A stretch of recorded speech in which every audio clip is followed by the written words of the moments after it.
इस समय इस देश में दो अलग अलग मुख्य विचारधाराएं फल फूल रही हैं और अपनी अपनी आवाज को बुलंद करने में लगी हुई हैं। एक जो हिंदुस्तान में हिंदुओं को एकजुट करने और छुआछूत या फिर ऊंच नीच का भेदभाव मिटाने की कोशिश में लगी हुई है, तो वही दूसरी विचारधारा एक ऐसे स्वरूप में आगे बढ़ने की कोशिश कर रही है जैसे किसी विशेष मकसद को लेकर चला जा रहा हो, जिसमें इसी हिंदुस्तान को अलग अलग हिस्सों में बांटने का निर्णय निहित लगता है और इसके खिलाफ षड्यंत्र भी रचा जा रहा है। इन दोनों ही विचारधाराओं को लेकर चलने वालों को अपने से इतर चलने वाला गलत नजर आ रहा है और खुद का नजरिया एकदम सही लग रहा है। इस देश में सदा से हिंदुओं को जातियों में बांटकर राज करने की नीति का पालन किया जाता रहा है, जबकि विभिन्न जातियों और भेदभावों से भरे हुए मुस्लिम समाज में साफ तौर पर सालों से नजर आने वाले बंटवारे को न तो किसी ने बताने की कोशिश की, न तो दिखाने की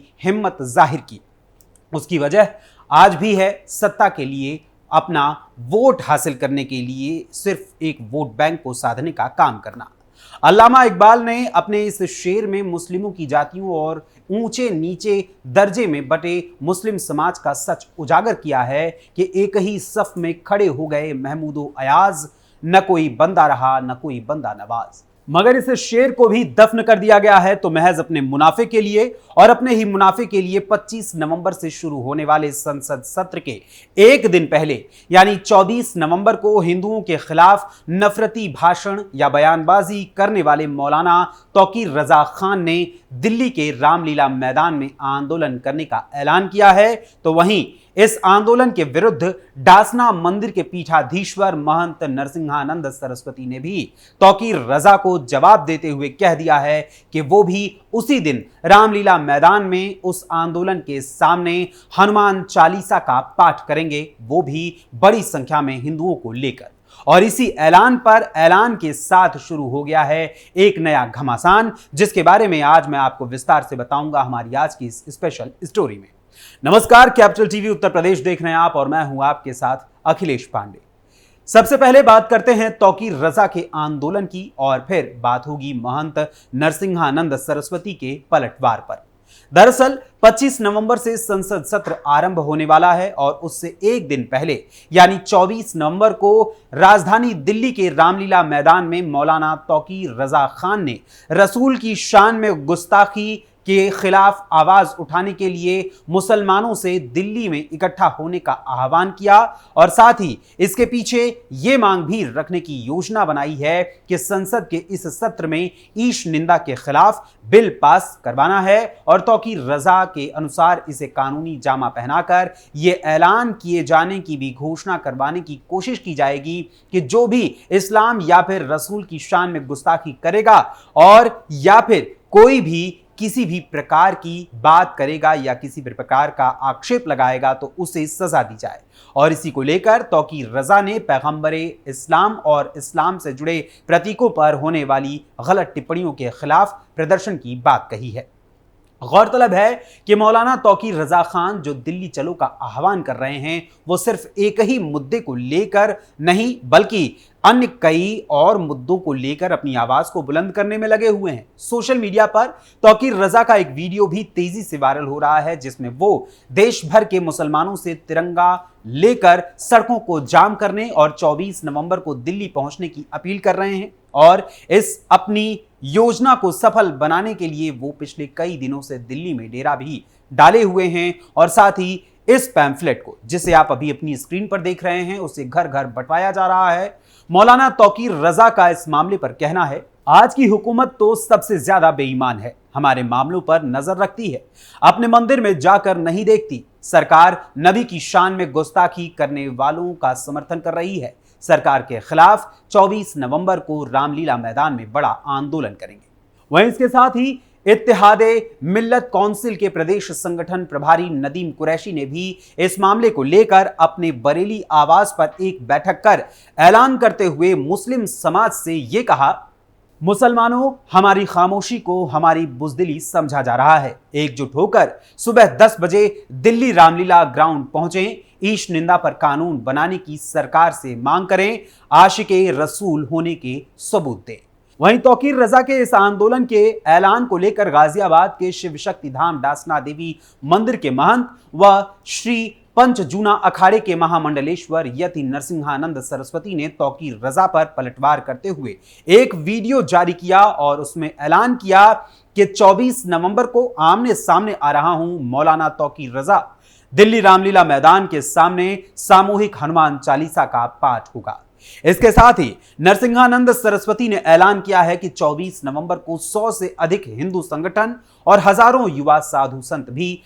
रामलीला मैदान के सामने पहुंचेंगे, इकट्ठा होंगे और साथ ही वहां पर वो सभी मिलकर हनुमान चालीसा का पाठ करेंगे। और इसके साथ ही उन्होंने अधिक से अधिक संख्या में हिंदू समाज के लोगों से पहुंचने की अपील भी की है। लेकिन अब बात आती है कि जो मौलाना तौकीर रजा जिस कानून की मांग कर रहे हैं, यानी ईश निंदा कानून, आखिर वो कानून है क्या?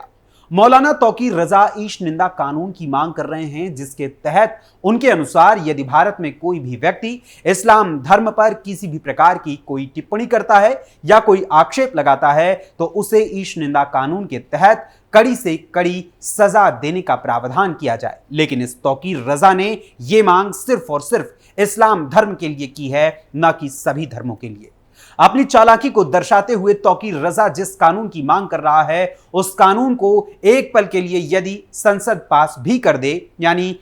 संसद में उस कानून को पास भी करा लिया जाए, तो यह कानून तो सभी के लिए लागू होगा, क्योंकि भारत कोई इस्लामिक देश नहीं है, बल्कि ये वो देश है जहां स्वतंत्र रूप से किसी भी धर्म को अपनाने और उसका पालन करने के लिए हर भारतीय नागरिक स्वतंत्र है। और अगर शरिया कानून के तहत तौकीर रजा चाहता है कि देश में ईश निंदा कानून को बनाया जाए और उसे लागू किया जाए, तो फिर इस शरिया कानून के तहत चोरी करने वाले लोगों के हाथ को भी कटवाने और साथ ही अन्य अपराधों में पत्थर मारकर मौत के घाट उतारने की भी सजा का प्रावधान है, जिस कानून को भी देश में लागू करवाना चाहिए। लेकिन ऐसा नहीं होता है। उसके लिए इस तौकीर रजा या फिर इन जैसे और भी मौलानाओं की जुबान खामोश रहती है। मगर जिस ईश निंदा कानून को लेकर आंदोलन करने की बात की जा रही है, उस ईश निंदा कानून का आखिर पश्चिम के देशों में कैसा हाल है, यह भी जरा जान लीजिए। अलग अलग संस्कृतियों से मिलकर बने अमेरिका के कानून में फ्रीडम ऑफ स्पीच का अधिकार दिया गया है। वहां के नागरिकों को यह अधिकार दिया गया है और इसके अंतर्गत कई बातें आती हैं जिनमें किसी धार्मिक ग्रंथ को जलाना या फाड़ना अपराध नहीं माना गया है। यानी वहां ईश निंदा कानून की तो कोई बात ही नहीं है। अब अगर ऑस्ट्रेलिया की हम बात करें तो ऑस्ट्रेलिया में 90 के दशक में ईश निंदा को अपराध की श्रेणी में रखना बंद कर दिया गया था। हालांकि वहां कुछ राज्य ऐसे भी हैं जहां इसकी सजा दी जा रही है, लेकिन पूरे ऑस्ट्रेलिया में ऐसा नहीं है। वहीं कई ऐसे देश भी हैं जहां ईश निंदा के लिए तो नहीं, लेकिन हां नफरती भाषण देने के लिए जरूर सजा का प्रावधान किया गया है। और ये वही देश हैं जहां की आबादी मिक्स्ड कल्चर वाली है, यानी वहां विभिन्न धर्मों के लोग रहते हैं। वहीं दुनिया में करीब 20 ऐसे भी देश हैं जहां कोई भी व्यक्ति धर्म परिवर्तन नहीं कर सकता है और उन्हें हर हाल में इस्लाम को ही मानना पड़ता है, और ऐसा नहीं करने पर उन्हें मौत की सजा तक दी जाती है। और ये ऐसे देश हैं जहां पर इस्लामिक कानून लागू किया गया है। वहीं कई ऐसे भी इस्लामिक देश हैं जो इसी ईश निंदा की आड़ में उस देश के माइनॉरिटीज पर जुल्म करते हैं। और अभी कुछ महीनों पहले ही इसका जीता जागता उदाहरण पाकिस्तान में देखने को मिला था, जहां ईश निंदा की आड़ में ही देश के पूर्वी हिस्से में ईसाई चर्चों और घरों को आग के हवाले कर दिया गया था। वहीं अब हम अगर भारत की बात करें तो वर्तमान समय में हमारे देश में ईश निंदा के लिए अलग से कोई भी कानून नहीं है, लेकिन हां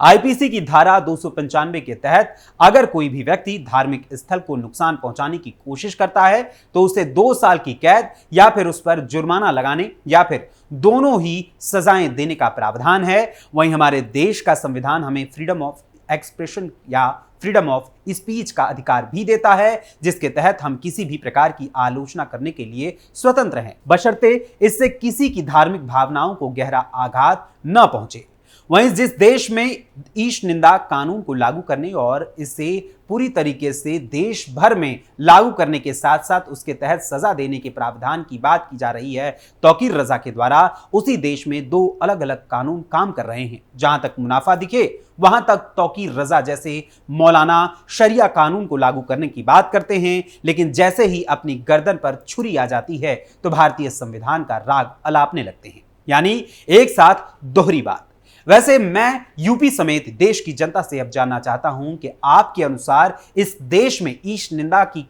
यानी ईश निंदा कानून की जो बात तौकीर रजा कर रहा है, उसे लेकर आप क्या सोचते हैं? क्या इस देश में ईश निंदा कानून को लागू करना चाहिए? यदि लागू करना चाहिए तो किस सूरत में? और क्या आपको भी लगता है कि भारत में एक देश एक कानून के तहत शरिया को हटाकर एक ही संविधान को लागू करना चाहिए, या फिर इसमें भी किसी बदलाव की जरूरत है? इस बारे में अपने कमेंट्स के माध्यम से अपनी राय हम तक जरूर पहुंचाइएगा। फिलहाल अभी के लिए आज की इस स्पेशल स्टोरी में बस इतना ही। फिर मुलाकात होगी किसी और खबर, किसी और मुद्दे, किसी और विषय के साथ। तब तक के लिए मुझे अनुमति दीजिए और साथ ही यूपी की और भी तमाम खबरों के लिए जुड़े रहिए कैपिटल टीवी उत्तर प्रदेश के साथ। धन्यवाद, नमस्कार।